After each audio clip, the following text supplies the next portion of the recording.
आषाढ़ पूर्णिमा के बाद भगवान शिव को समर्पित सावन का महीना शुरू होता है। इस महीने में महादेव की कृपा पाने के लिए इस महीने को खास माना जाता है। इसके दौरान शिव भक्त अपनी सुख शांति की कामना हेतु भगवान शिव की पूजा अर्चना करते हैं। हर मंगलवार का भी इसमें व्रत का महत्व होता है।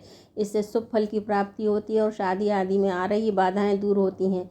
सावन में रोज भगवान शिव की पूजा की जाती है, जिसमें कच्चा दूध, दही, गंगा जल, पंचामृत, बेलपत्र और सफ़ेद फूलों से अभिषेक किया जाता है और शिव चालीसा का पाठ किया जाता है तथा अन्न धन आदि का दान भी किया जाता है। चलिए जानते हैं कब सोमवार व्रत है। तो पहला व्रत है 14 जुलाई को, दूसरा सोमवार है 21 जुलाई को, तीसरा सोमवार है 28 जुलाई को और 4 अगस्त को चौथा सोमवार का व्रत है। अलावा 4 मंगल गौरी के व्रत हैं। तो पहला मंगल गौरी का व्रत है 15 जुलाई को, दूसरा है 22 जुलाई को, तीसरा व्रत है 29 जुलाई को और 5 अगस्त को चौथा मंगल गौरी व्रत है। भगवान शिव और शिव भक्तों के लिए सावन का महीना बहुत ही स्पेशल होता है। वहीं महिलाएं सावन के सोमवार का व्रत रखती हैं। कहते हैं सच्चे मन और विधि विधान से जिसने भी सावन भर पूजा की उसकी नैया खुद भगवान शिव ही पार लगाते हैं। कहते हैं जब कोई कुंवारी कन्या सावन के सोमवार के व्रत करती है तो उसे मनचाहा वर मिलता है।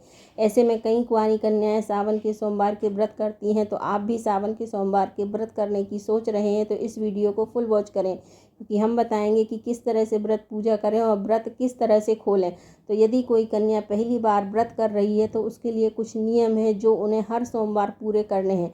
सबसे पहले घर की साफ सफाई कर लें, फिर पानी में कुछ बूंदें गंगा जल की डालकर स्नान करें, क्योंकि गंगा जल का विशेष महत्व होता है सावन के महीने में। इसलिए वैसे तो हर सोमवार सावन के महीने में गंगा जल का ही स्नान किया जाता है, लेकिन घर की साफ़ सफाई करने के बाद जिस दिन सोमवार के दिन आपका व्रत है उस दिन अवश्य गंगा जल का प्रयोग करें अपने स्नान में, जिससे आप पूर्णतः पवित्र होंगे। उसके बाद पीले वस्त्र धारण करें। पीले वस्त्र ना हो तो लाल या हरे वस्त्र धारण करके और शिवलिंग को जलाभिषेक करें। जलाभिषेक कर सकते हैं या पंचामृत से भी अभिषेक करते हैं। फिर फूल, बेलपत्र, धतूरा चढ़ाएं और साथ ही ओम नमः शिवाय का जाप करते रहें।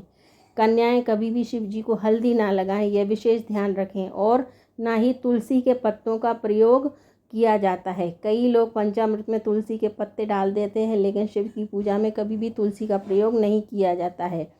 अब आप व्रत कैसे खोलें, तो आप 2 टाइम फलाहार कर सकते हैं, परंतु ध्यान रहे पूजा के बाद ही फलाहार करना है। चाहे सुबह पूजा करें या प्रदोष काल में शाम को। अगर भोजन बिना करते हैं तो बिना प्याज लहसुन के भोजन करते हैं। व्रत वाले नमक का उपयोग करना है। आप कुट्टू के आटे की पूड़ी, साबूदाने की खीर, फल ये सभी खा सकते हैं। साथ ही अगर खाना चाहें तो खिचड़ी, दूध और दूध से बनी चीज़ों का भी प्रयोग कर सकते हैं। कुट्टू के आटे से बने हुई पूड़ी, सब्जी, खीर, इस तरह से आप एक टाइम भोजन कर सकते हैं।